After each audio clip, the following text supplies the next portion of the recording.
हाय और जय मसीह की सबको। हम गलातियों की पुस्तक पर मनन कर रहे हैं और कल हमने 7वें पद तक पढ़ लिया था। क्यों ना आज हम गलातियों पहला अध्याय उसके 8वें पद से शुरुआत करें।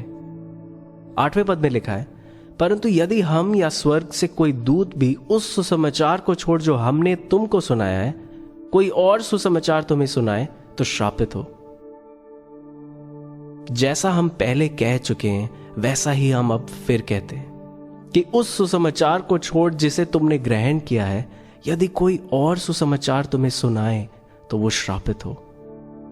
पता है, पौलुस ये शब्द श्रापित जो उपयोग कर रहा है, यूनानी भाषा में अनाथमा उसको कहते हैं, और अनाथमा का अर्थ है अनंत काल के लिए नाश होना। और ये हैरान कर देने वाली बात है, इसके हियाव को देखना और इसकी दृढ़ता को आप देखो, किस दृढ़ता से ये कह रहा है कि अगर जो संदेश हमारे द्वारा तुम तक पहुंचा, जो अनुग्रह का सुसमाचार तुमने हमारे द्वारा सुना, उससे अलग अगर कोई तुम्हें कोई संदेश सुनाए तो वो इतने हियाव के साथ कहता है वो श्रापित हो। तो सवाल ये उठता है, अगर कोई ऐसा कह दे तो क्या ये एक ऐसा मनुष्य है जो लोगों को प्रसन्न करता है? कोई इतनी दृढ़ता से ये बात कह दे, क्या हमें सुनकर ऐसा लग रहा है कि ये मनुष्यों के लिए जी रहा है?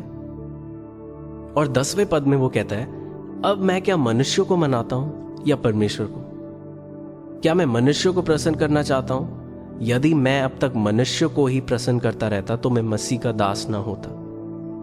पौलुस अगर इस हियाव के साथ इस बात को कह सकता है कि जो सुसमाचार हमने तुम्हें सुनाया, जो संदेश हमारे द्वारा तुम तक पहुंचा है, उससे विपरीत, उससे अलग कोई कुछ तुम्हें सुनाए या समझाए, तो वो कहता है वो अनंत काल के लिए नाश हो।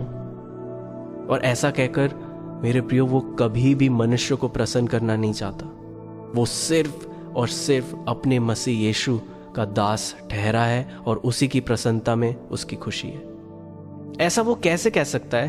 किस आत्मविश्वास से वो कह रहा है कि जो संदेश हमने सुनाया है वो सही है? 11वें पद को देखते हैं। हे भाइयों, मैं तुम्हें बता देता हूं कि जो सुसमाचार मैंने सुनाया है वह मनुष्य का नहीं है। मैंने ये पहले भी बोला था भूमिका के समय, और जब हम पिछली शिक्षा को सुन रहे थे, कि ये जो सुसमाचार का संदेश पौलुस तक आया, ये किसी ने उसको बताया नहीं। किसी प्रेरित के द्वारा, किसी मनुष्य के द्वारा या मनुष्य की शिक्षाओं के द्वारा उसको ये नहीं मिला। और वो 12वें पद में कह रहा है, क्योंकि वह मुझे मनुष्य की ओर से नहीं पहुंचा और ना मुझे सिखाया गया, पर यीशु मसीह के प्रकाशन से मिला। वाव!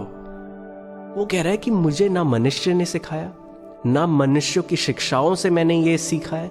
ये डायरेक्ट उस आमना सामना के बाद हुआ जो मेरा प्रभु यीशु के साथ हुआ था। वो दैविक मुठभेड़ जिसने मेरे जीवन को बदला और मैंने मसीह का अनुग्रह जाना।